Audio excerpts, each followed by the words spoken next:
ప్రముఖ శైవక్షేత్రమైన కోటప్పకొండ తిరునాళ్లను శివరాత్రి సందర్భంగా మంత్రి గొట్టిపాటి, ఎమ్మెల్యేలు అరవింద్ బాబు, పత్తిపాటి పుల్లారావు ఏర్పాట్లను పరిశీలించారు. ముఖ్యమంత్రి చంద్రబాబు నాయుడు ఆదేశాలతో కోటప్పకొండలో జరిగే మహాశివరాత్రిని రాష్ట్ర పండుగ హోదాలో అత్యంత వైభవంగా నిర్వహిస్తున్నట్లు తెలిపారు.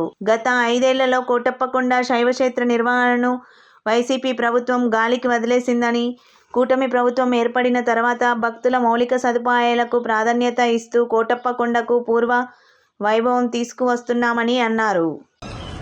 పండుగ సందర్భంగా ఒకసారి నేను, పెద్దలు పుల్లారావు గారు, అట్లానే స్థానిక శాసనసభ్యులు అరవింద్ బాబు గారు మేమందరం కూడా రేపు పండుగ సందర్భంగా వర్కులు ఎలా జరుగుతాయని పరిశీలించడానికి వచ్చాం. పెయింట్లు వేయటం కానీ అన్ని కూడా ఎక్కడన్నా కొరవలు ఉంటే కూడా కమిషనర్ గారికి చెప్పాం.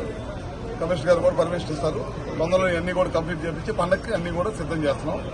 ఏ మాత్రం కూడా ఇబ్బంది లేకుండా వచ్చే భక్తులందరూ కూడా మంచి సౌకర్యాలు కల్పించాలనే ఉద్దేశంతో ముఖ్యమంత్రి నారా చంద్రబాబు నాయుడు గారు చెప్పారన్నమాట. ఈ పండుగని మన కోటప్పకొండ కానీ లేకపోతే అదేవిధంగా శ్రీశైలాన్ని కాళహస్తి